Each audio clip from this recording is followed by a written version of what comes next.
الرحمن الرحيم الحمد لله رب العالمين الذي هدانا لهذا وما كنا لنهتدي لولا أن هدانا الله والصلاة والسلام على أشرف الأنبياء والمرسلين وعلى آل بيته الطيبين الطاهرين اللهم صل على محمد وآل محمد.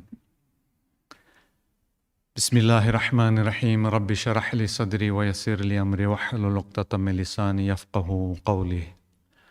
أما بعد السلام عليكم جميعا ورحمة الله وبركاته.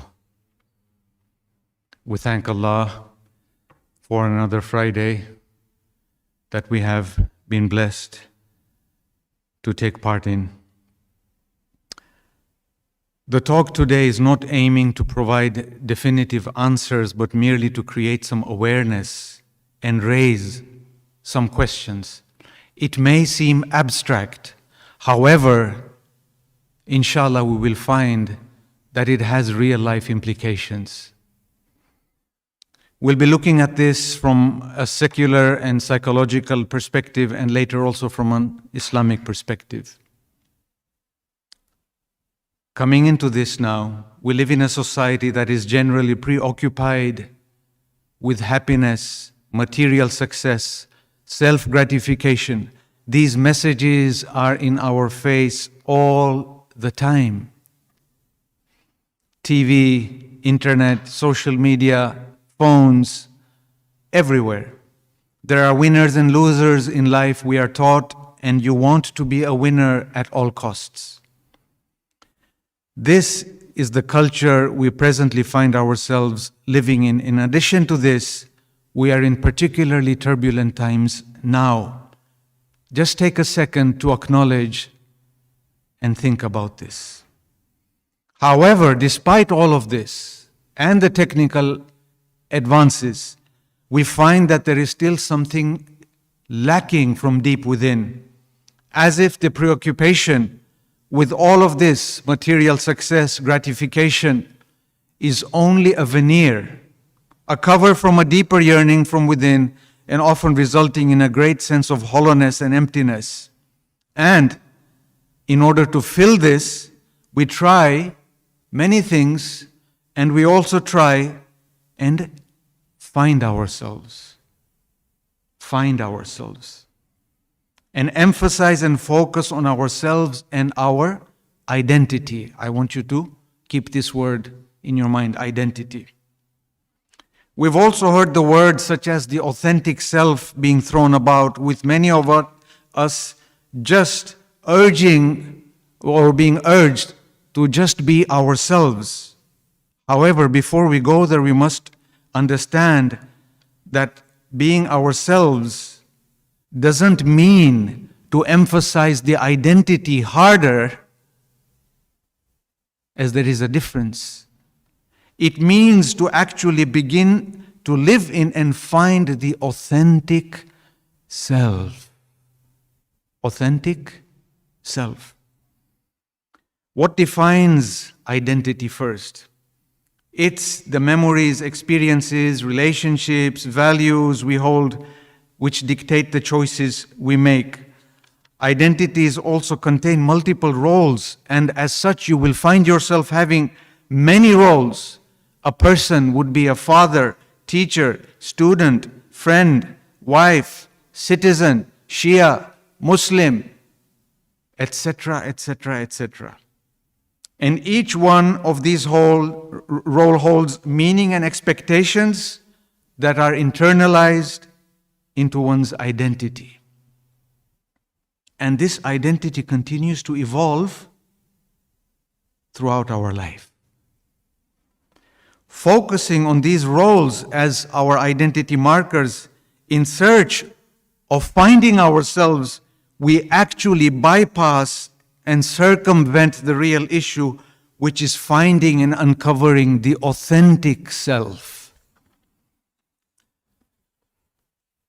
The authentic self, and self here with the capital S, it has a capital S because it's not the same as the identity, which we often refer to as the self.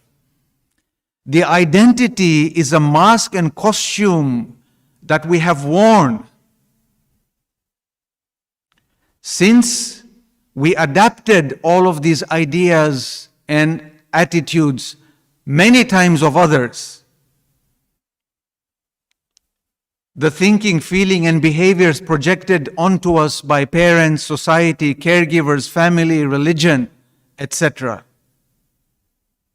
However, the identity can act, it can think, it can feel. It can do that because we have moved the sense of self into a mask and costume that we have worn so hard for so long that we actually think, this is who we are. Please reflect and think about this. But is it really who we are, or is it who we needed to be in order to ensure our survival?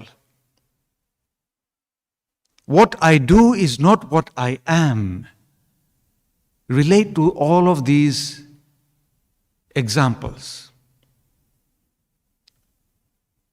I do fathering, but I am not a father, I'm something more. I'm a student. I do studying, but I'm more than a student. I'm a worker. I work, but I'm more than a worker. And put all of these things together. And if you were to ask yourself this question, do this at some point, a thought experiment. Ask yourself, what are you? What am I? And you will come to an answer, and you will ask yourself, but I'm more than this, and one layer will be peeled off. Until each and every layers of this will be peeled off. And you will consider yourself, there is still something more than this.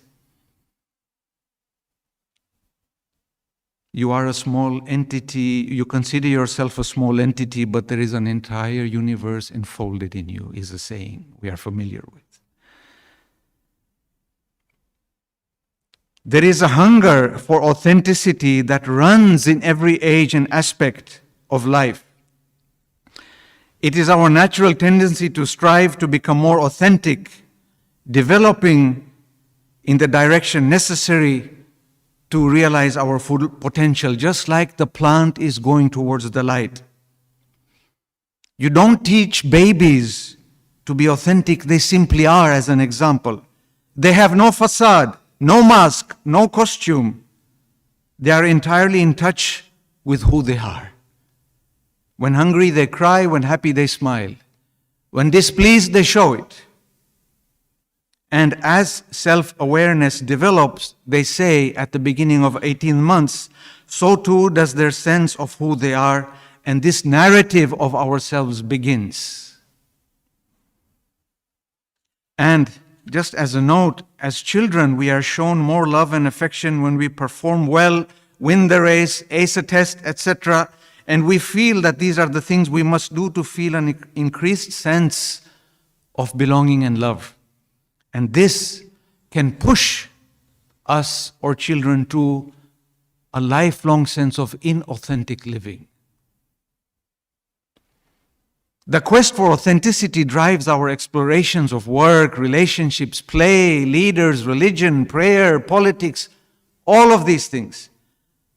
As teens and 20-somethings, we try new friends, fashions, hobbies, jobs, locations, living arrangements, just to see what fits and what is not me. As midlifers, we deepen our commitments to career, community, faith, family, to match our self-images. As elders, we begin to regard life choices with regret or satisfaction, based largely on whether they were true to themselves. The quest for authenticity is central, particularly to modern life. And most importantly, the search for an authentic self is also a key. I've mentioned this book before, The Top 5 Regrets of the Dying, by Bronnie Ware, who was a palliative care nurse. Over a time of period, the time she spent with the dying patients of hers, she compiled a list of the 5 topmost regrets. And number 1 on this list was, I wish I'd had the courage to live a life true to myself.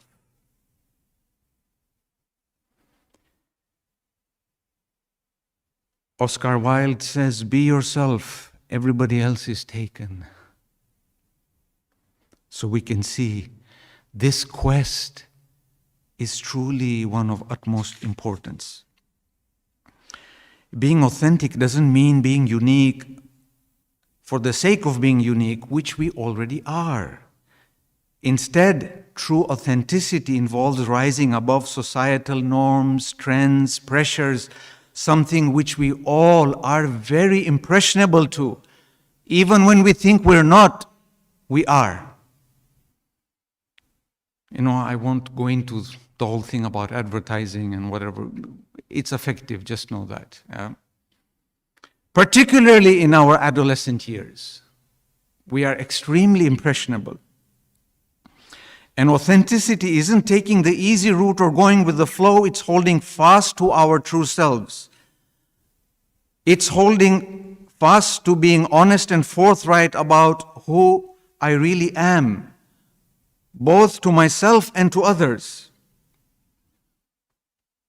And we can find as we go through this journey, it might be hard to define our authentic selves because it's an evolutionary process. It's not static. It's not something we do once and move on. You can't put down authenticity in a box and say, once I reach there or once I've got there, that's it, I'm done. To really explore our authenticity and find our authentic selves, we must address the question, am I true to who I am? Every single day or for most part of the day. And ask myself, isn't it true that for much of my life I put on maybe a facade? During the day, only I have fleeting moments when I may be my true self, my authentic self, saying and thinking what I really am. In the long term, you can just imagine putting on an inauthentic front can be exhausting and tiring, and ultimately it is extremely damaging, both physically and psychologically. So why is this important? Because it gives power and guidance, and it can be extremely liberating. It's the bedrock of well-being. It's correlated with self-esteem, purpose, vitality, and the ability to set and accomplish goals. It's also linked to coping skills, allowing people to navigate through life's challenges, rather than to resort to self-destructive habits. It also helps against loneliness. How do we find the sense of authenticity that's within us? The answer is not by having to travel through mountains or cross seas or cross plains. It's right inside of us. And there is nothing more exciting than making this discovery. It might be daunting. And it's not to say it's not a challenge. Finding fulfillment and satisfaction, a sense of purpose, is a lifelong undertaking that requires work. It can be uncomfortable at times, but the payoff and reward would be immense. It's hard at the same time to do this because the societal structures don't really support and encourage us to make these discoveries. Most approaches, if you think about it, to personal growth and fulfillment focus on the financial, intellectual, and educational aspects of this so-called discovery. And these misconceptions hold us back because we are also at the same time daunted by the journey, the level of education and work involved. As we begin to explore ourselves and get to know ourselves better, we'll start to see glimpses and signs of who we really are. We'll make discoveries that ring true to help us gain that sense of personal connection, insight, satisfaction, and most importantly, a sense of freedom.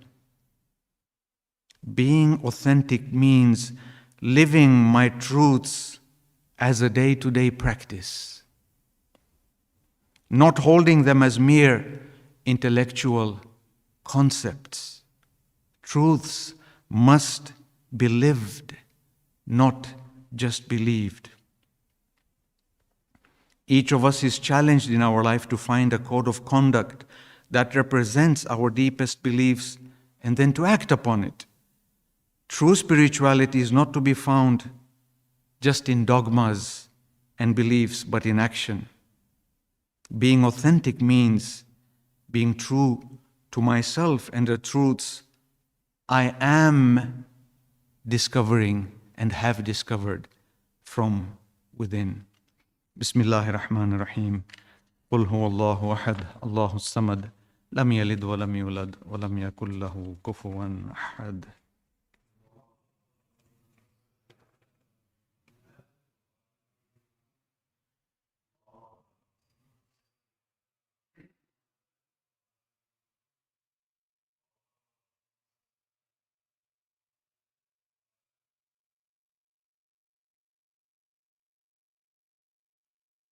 Bismillahir Rahmanir Rahim. Alhamdulillahi Rabbil Alameen. Wassalatu wassalamu ala ashrafil anbiya'i wal mursaleen wa ala ali baytihi tayyibin at-tahirin. Assalamu alaikum wa rahmatullahi wa barakatuh. Looking at this from an Islamic perspective, I want to share a quote by Sayyid Hussein Nasr. And he says, the Homo Islamicus, which I found very interesting. I don't know how you would define this. We have scholars here. The Muslim human being. The Homo Islamicus possesses the power of reason, of ratio, which divides and analyzes, but his mental faculties are not limited to reason. He also possesses the possibility of inward knowledge, the knowledge of his own inner being, which in fact is the key to the knowledge of God. I emphasize again, the knowledge of his own inner being, which in fact is the key to the knowledge of God. According to the famous prophetic hadith, he who knows himself knoweth his Lord. He is aware of the fact that his consciousness does not have an external material cause, but that it comes from God. End of quote. And it is here that we see a whole different dimension of discovering the authentic self. Or forgetting it. Because forgetting it is actually distancing oneself from God. And is this not the purpose of the Homo Islamicus altogether, which is to attain qurbah or nearness? Every act of worship goes with qurbah.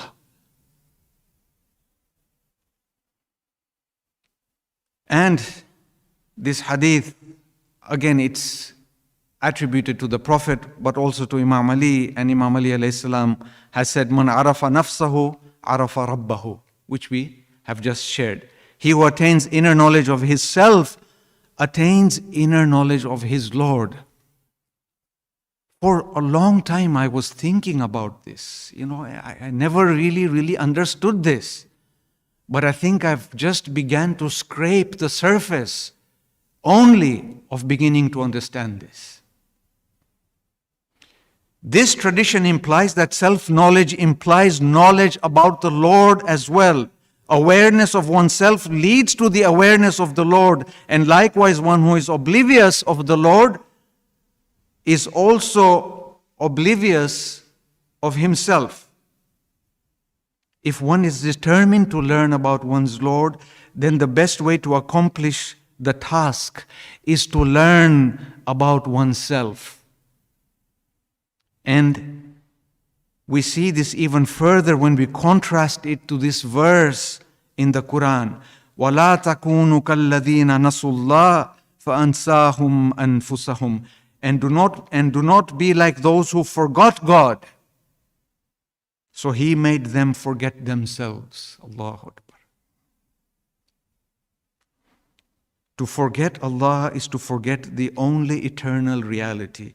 As we are only reflected realities, how can we understand or do justice or to remember ourselves when we forget the very source of our being? And vice versa. It's a two-way relationship. In another place we find in the Quran, Nasullah fanasiyahum. They have forgotten God, so He has forgotten them. And of course, it does not mean forgotten in the sense that we understand. God does not forget anything. We'll explain that briefly. Human beings have a fitra or natural inclination to remember Allah subhanahu wa ta'ala. And we have discussed this before, that do we as human beings have an innate disposition to worship? Note that the verse says those who forget Allah, implying that they know Him but forgot Him. You can only forget something which you know before. How can you forget something you didn't know?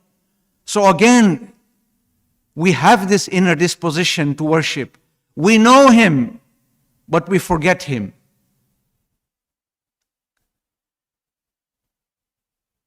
And going contrary to this inner disposition of ours, or fitrah. Sometimes the forgetting is short-lived and the person returns back to the remembrance of Allah. And all these messengers were warners and reminders. Reminders of what? Things and truths that we already knew. But sometimes it can be for long, and when it is for a very long time, it becomes permanent. And the importance and emphasis of this can also be reflected in this verse. Ya ayyuhalladhina amanu alaykum anfusakum. O you who believe, guard your own souls. Yes? Think of these words that are used all the time. Nafs, nafsahu, forgetting themselves.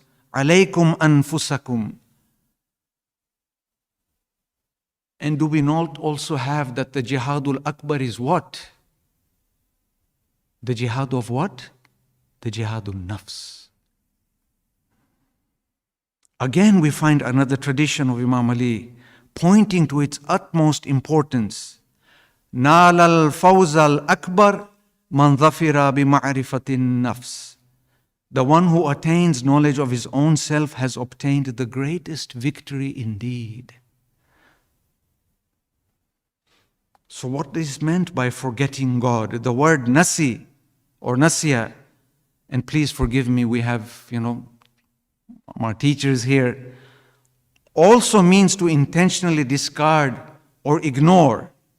Nasi is a type of word that has multiple meanings, a dominant meaning and a lesser used one. When the dominant one is impossible rationally or scripturally, scholars then look at secondary meanings that also have precedent in the Arabic language. In this case, the word nasiya, forgetting, has a precedent for being used by the Arabs to mean intentionally discarding or ignoring. Intentionally discarding or ignoring, or intentionally being careless of it. And that is the word that is being used in these verses. You may ask, does a person forget himself? It's a strange thing to forget yourself. I mean, the whole of my existence is surrounded around myself. How can I forget myself? From the morning that I arise till the moment I go to sleep, everything I do is centered around myself. Especially nowadays, when so much emphasis is being put on the self and gratifying the self. How can somebody who cares about himself forget himself? Let's change the question and ask it like this. Does one forget Allah while putting himself in the center of life and being submerged in living the identity while suppressing the authentic self? I guess many might answer, yes, unfortunately, living the identity, I suppress and I forget about the authentic self. As a matter of fact, there is not much difference between these two questions that seem different from each other. So the question, does one forget himself, has almost the same meaning as the question, does one forget Allah? Because whoever forgets Allah also forgets himself. In fact, forgetting yourself is a result of forgetting Allah. What is the self, the human being? To forget about yourself, myself, in the most general sense, is forgetting that you are human. And more precisely, forgetting the meaning of being a human. The concept of human is the key point to be emphasized. What we mean by the word human is not its biological existence. It is its being the place of manifestation of all the names and attributes of Allah subhanahu wa ta'ala. And this is where the penny dropped for me when I realized that knowing myself is to know my Lord. Because I and you are the places of the manifestation of all the names and attributes of Allah subhanahu wa ta'ala. With soul, mind, consciousness, conscience, emotions, feelings, abilities and capabilities. The human being who considers himself only made up of biological existence is actually unaware of his humanity. Look at the human being and the exalted station that he has when he is attributed to the divine from the Quran. And I'm going to just quickly, these are all verses referring to verses in the Quran. In one place, we find, it is Allah who creates man in the most beautiful way, breathes into him from his own soul, makes him honorable, makes angels prostrate to him, makes man caliph of the earth, creates everything on earth for man, makes the earth obedient to man, puts night and day, sun and moon into service of man, gives all those in the heavens and the earth to man's command, prepares for man the gardens of paradise beneath which rivers flow, invites man to paradise, and creates man only to worship himself. This is who you and I are. Not just a biological existence. What remains of a human whom the divine has given such value and honor when his connection is cut off from the divine? Can a person who lives unaware of his divine origin and Lord, who has been given this rank, be called a human being in the truest sense? Can I live like a human being in the truest sense? Are there not certain human beings in the Quran that are described as livestock? Rather, no, even further astray. When a person forgets himself, it is not only himself who becomes meaningless. In fact, in his eyes, other people, living things, inanimate things, events, the world, and universe also ceases to have meaning. Since the value of a person who forgets himself is only as much as his material body, he looks at all of these things only from the spectrum of substance and material only. However, just to make a note, forgetting involuntarily does not make people responsible. We have the verse, our Lord, do not hold us responsible if we forget or make a mistake in the Quran. Yes? Surah number 2, verse 286. And there is a beautiful hadith of the Prophet sallallahu alayhi wa sallam, Allahumma salli ala Muhammad wa ala Muhammad, where he said, Allah has forgiven for me my ummah's mistakes and forgetfulness and what they are forced to do. The noble hadith states that a mistake committed by forgetting will be forgiven. But the issue of forgetting we are discussing is different than this. Forgetting yourself, myself, is not a forgetfulness that removes responsibility. Particularly when the fitrah is calling me towards this. It is a forgetfulness that is occurring by closing my eyes to the truth. Since forgetting myself is forgetting my essence, and forgetting myself, we are actually losing sight of my core, spirit, origin, meaning, and essence of every matter. And I want to come to an end by this, again, by the Master Imam Ali alayhi salam, where he says, I wonder at the person who urgently searches for that which he has lost. And if you think about it, each and every one in some kind of a sense are in search for something. In every aspect, you have a drive, you are moving towards something. I wonder at the person who urgently searches for that which he has lost, but he has lost his soul. Again, nafsahu. But he has lost his soul and is not searching for it.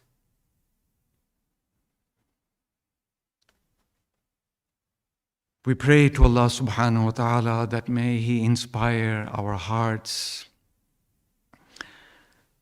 with His divine light, guidance, and insight, that we may look into and glimpse and work and grow our true self, and in that true self find the reflection of the most beautiful. The current world is in a lot of tribulation in many, many places. For ease of difficulties for people wherever they are, for the marid and for those who have passed away, can we recite a Surah Fatiha? Bismillahir Rahmanir Rahim.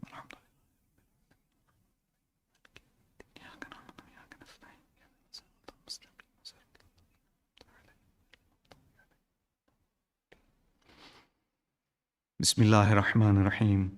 Allahumma salli wa sallim wa barik ala Sayyidina wa Mawlana Muhammadin al-Mustafa wa ala aliyin al-Murtada